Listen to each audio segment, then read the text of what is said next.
ഒരിക്കൽ ധനുഷ്കോടി എന്ന സിനിമയുടെ തിരക്കഥ എനിക്ക് വായിക്കാൻ തന്നു. അതിലെ ശിവഗാമി എന്ന കഥാപാത്രം എനിക്കൊരു തോന്നലുണ്ടായി. സിദ്ധന്റെ ജീവിതത്തിലെ തന്നെ ഒരു ഇഷ്ടമുള്ള രഹസ്യമായിരുന്നു എന്ന്.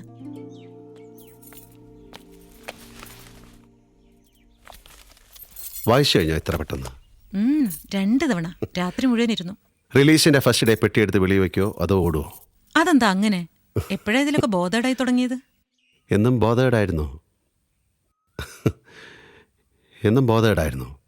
എല്ലാവരും ബോധേഡാണ്. ബാക്കിയൊക്കെ പടമല്ലേ. പേഴ്സണൽ സിനിമ, എൻ്റെ സിനിമ കാണുന്നവർ കണ്ടാൽ മതി. അതൊക്കെ എസ്കേപ്പിസം. അതുപോട്ടെ, ഞാനൊരിക്കലും സ്വീകരിക്കാൻ വഴിയില്ലാത്ത എന്തെല്ലാം നിർദ്ദേശങ്ങളാണ് എനിക്കിനി നഷ്ടപ്പെടാത്ത ആരാധിക ഉഷയ്ക്ക് പറയാനുള്ളത്. ഒന്നുമില്ല, ഒരാകാംക്ഷ മാത്രം. ആരാണ് ധനുഷ്കോടിയിലെ ശിവഗാമി? പരമേശ്വരൻ ഒരിക്കലും കണ്ടുമുട്ടാത്ത ആ തമിഴത്തി? സോറി, നീയല്ല. അത്ര വിഡ്ഢിയല്ല ഞാൻ. ഒരു നേരം പോക്കിനപ്പുറം ഞാനൊന്നുമല്ലെന്ന് തിരിച്ചറിയാനൊക്കെ. Don't fish for compliments. നിങ്ങൾ അതിൻ്റെ അപ്പുറത്ത് എന്തൊക്കെയാണെന്ന് ഒരു ഡയലോഗ് പ്രതീക്ഷിക്കുന്നുണ്ടെങ്കിൽ ക്ഷമിക്കൂ, എനിക്ക് കള്ളം പറയാനുള്ള മൂടില്ല.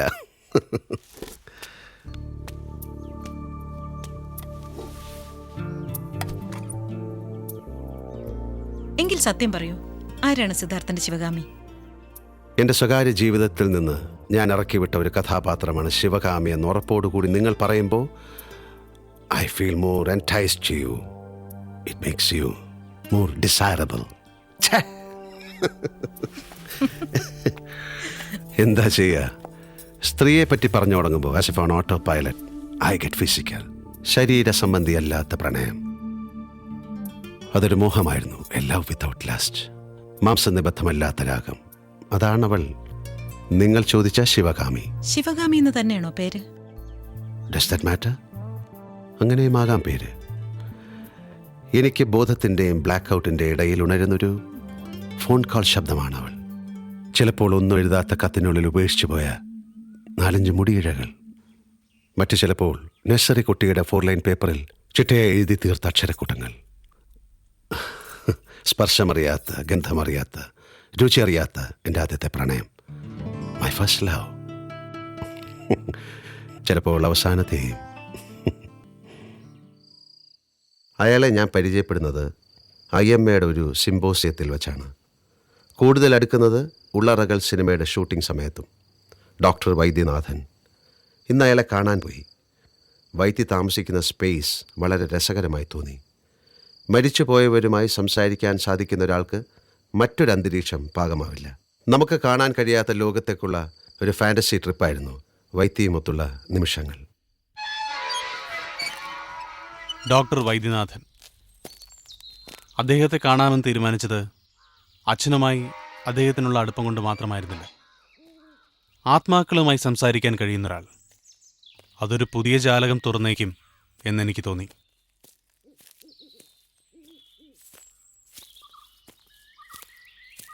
ഉടമസ്ഥർ വെളിരാജ്യത്ത് എവിടെയോ വെച്ച് മരിച്ചുപോയ ശേഷം അവകാശികളില്ലാതെ കാടും പടലും പിടിച്ച് നശിച്ചു പോകുന്ന ചില വീടുകൾ കണ്ടിട്ടില്ലേ നാട്ടിൽ? അത്തരമൊരു റൺ ഡൗൺ ബംഗ്ലാവിലായിരുന്നു ഡോക്ടർ വൈദ്യനാഥൻ താമസിച്ചിരുന്നത്.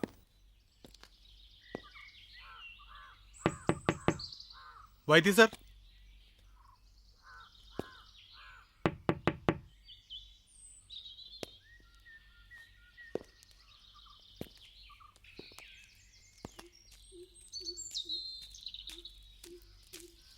ചേട്ടാ, ഈ വൈദ്യ സാർ. ചേട്ടാ, അതെ ചേട്ടാ.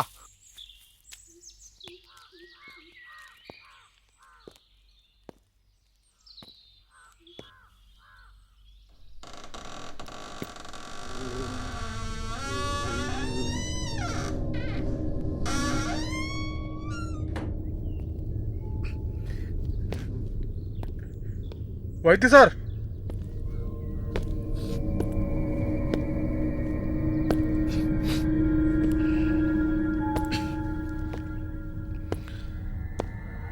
വൈദ്യ സാർ.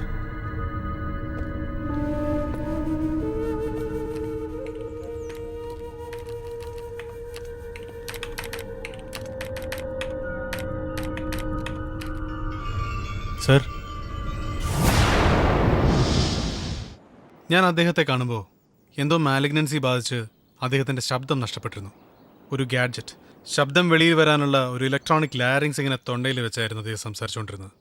ആ വീടും പരിസരവും പിന്നെ എന്തൊക്കെയോ മറ്റ് സാന്നിധ്യങ്ങളും വൈദ്യസാറിൻ്റെ കൃത്രിമ ശബ്ദവും എല്ലാം കൂടി. I can imagine it must have been weird. You bet it was. മരണത്തിനും ജീവിതത്തിനും ഇടയിലെ ഇടനിലക്കാരൻ. അങ്ങനെയാണ് സാറിനെ കുറിച്ച് അച്ഛൻ ഡയറിയിൽ എഴുതിയിരിക്കുന്നത്. He maintains that you were lucky ഗായ്.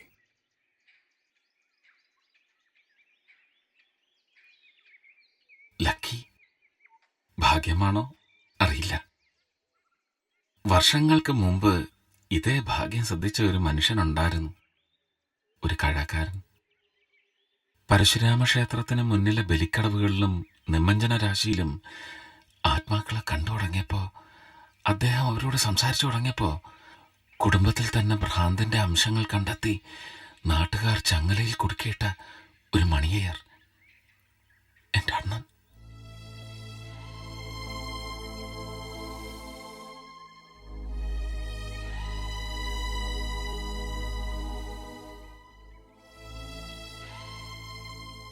കടവിനടുത്തായിരുന്നു ഞങ്ങളുടെ വീട്. വള്ളക്കാർ നാടൻ വാറ്റിലും വറ്റക്കറിയിലും മുക്കിയെടുക്കുന്ന പാതിരകളിൽ ഞങ്ങളുടെ ചായ്പിൽ ചങ്ങലമുറിവ് ഉണങ്ങാത്ത കൈകൾ കൊണ്ട് എന്നെ ചുറ്റിപ്പിടിച്ച് കരഞ്ഞ് അണ്ണ പറയുമായിരുന്നു, വൈദ്യ നാ സൊല്ലതൊന്മയി. മണിയണ്ണം പറയുന്നതെല്ലാം സത്യമാണെന്ന് ഞാൻ ശരിക്കും വിശ്വസിക്കുന്നുണ്ടെന്ന് ഉറപ്പായപ്പോ പതുക്കെ എനിക്ക് അവരുടെ ലോകം കാണിച്ചു തന്നു അണ്ണൻ. ആത്മാക്കളുടെ ലോകം, കടന്നുപോയവരുടെ ലോകം. പിന്നീട് വാത്സല്യത്തോടെ ശാസിച്ചു, ഇത് യാർക്കും തെരിയക്കൂടാതെ, എന്നോட ഗതി ഉനക്ക് വരക്കൂടാതെ, എനക്ക് സത്യം പണിക്കൊടു. ആ വാക്ക് ഞാൻ പാലിച്ചു. ഞാനായി ആരോടും പറഞ്ഞിട്ടില്ല. അറിഞ്ഞു വന്നവരാണ് അധികവും. അവരോട് പറഞ്ഞതാരാണെന്ന് സാറൊരു സയന്റിസ്റ്റ് അല്ലേ? എന്നിട്ടും ഈ ഗോസ്റ്റും സ്പിരിറ്റും ഒക്കെ ആര് പറഞ്ഞു? സ്പിരിറ്റ്സ്, ആത്മാക്കൾ, ഇതൊക്കെ അൺസയന്റിഫിക് ആണെന്ന്. മനുഷ്യന് ഭയമുള്ള കാര്യങ്ങളൊക്കെ അശാസ്ത്രീയം എന്ന് പറയാൻ ശീലിച്ചപ്പോഴാണ് നമ്മൾ പുറകോട്ട് പോകാൻ തുടങ്ങിയത്. ലെറ്റ്സ് ഫേസ് ഇറ്റ് ആദി. അവരുണ്ട് നമുക്കിടയിൽ, നമുക്ക് ചുറ്റും. ബൈബിളിൽ ഗോസ്റ്റിനെ പറ്റി റെഫറൻസ് ഉണ്ട്. സാമുവൽ 28:15 വായിച്ചിട്ടുണ്ടോ? റിസർച്ചുകൾ തെളിയിക്കുന്നത് ജീവിച്ചിരിക്കുന്നവരും മരിച്ചുപോയവരും തമ്മിൽ കാതലായ വ്യത്യാസങ്ങൾ ഇല്ലെന്നാണ്. നമുക്കവരെ കാണാം. നിങ്ങൾക്ക് എന്നെ കാണാവുന്ന അത്ര ഷാർപ്പായി തന്നെ. ചിലപ്പോൾ കണ്ണാടിയിൽ ഒരു പ്രതിബിംബമായി, ചിലപ്പോൾ ഒരു ഗന്ധം, ശബ്ദം, സ്പർശം, crisis apparition, death bed apparition, collective apparition എന്നിങ്ങനെ പല പ്രത്യക്ഷങ്ങളായി. എനിക്ക് കാണാൻ പറ്റുമോ അച്ഛനെ? തോന്നണം, അവന് തോന്നണം, അവനെ തോന്നിപ്പിക്കണം. See Adi, I need your help for that. സിദ്ധന് ഇഷ്ടമുള്ള പെർഫ്യൂം, പുസ്തകങ്ങൾ, മദ്യം, അങ്ങനെ അങ്ങനെ ജസ്റ്റ് മൂവ് എ റെൽം. അവന് ഒരിക്കലും നിരസിക്കാൻ കഴിയാത്തൊരു ക്ഷണക്കത്ത്. നമുക്കിടയിൽ തന്നെ പുലരുന്ന മറ്റൊരു ലോകം, അവരുമായി സംസാരിക്കാൻ കഴിയുന്ന ചിലർ. ഒരർത്ഥത്തിൽ മരണം എന്ന ഭയം എന്നേക്കുമായി എൻ്റെ മനസ്സിൽ നിന്ന് മറയാനും കാരണം വൈദ്യസാറായിരുന്നു. ഒന്ന് ഫ്രഷ് ആവാൻ വേണ്ടി ഈ ദേഹം ഒഴിയുന്ന പോലെ നമ്മൾ ഒരു കുപ്പായം ഉരിവെച്ച് മറ്റൊന്നിടുന്ന എളുപ്പം. പെട്ടെന്നൊരു നാൾ മരണം അതിൻ്റെ എല്ലാ സാധ്യതകളോടും കൂടി വളരെ എക്സൈറ്റിംഗ് ആയ ഒരു സാഹസം പോലെ തോന്നി.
ഇത് നിങ്ങളുടെ ലോകമല്ല.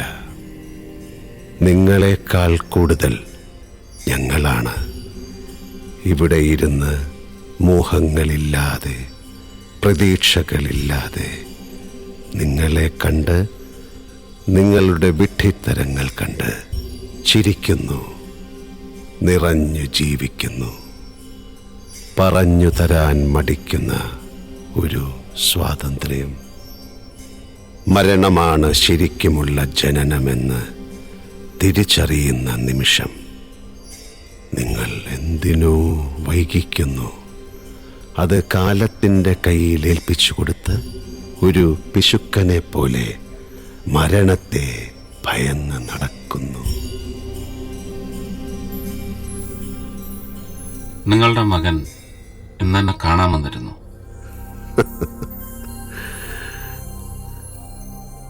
അങ്ങനെ ആരുമില്ല. മകൻ, മകൾ, ഭാര്യ, സുഹൃത്ത്, എല്ലാവരും ഒറ്റപ്പെട്ട ദ്വീപുകൾ. Detachment in its purest form. അതാണ് ഞങ്ങൾ അനുഭവിക്കുന്ന സൗഖ്യം. ഞങ്ങൾക്ക് ഇന്നലകളില്ല, നാളെയുമില്ല. ഇന്ന്, ഈ നിമിഷം എന്ന സാധ്യത മാത്രം.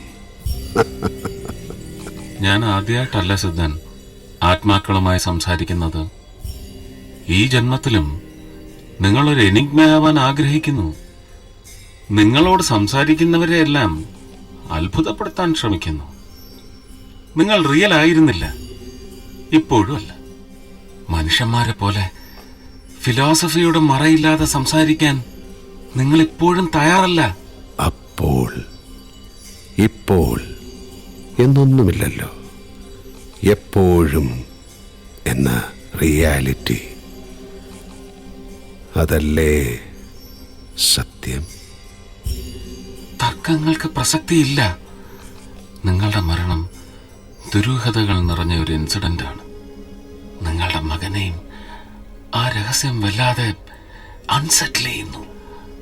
Open up Sadan, open up if you can. എന്താണെന്ന് സംഭവിച്ചത്? Come on.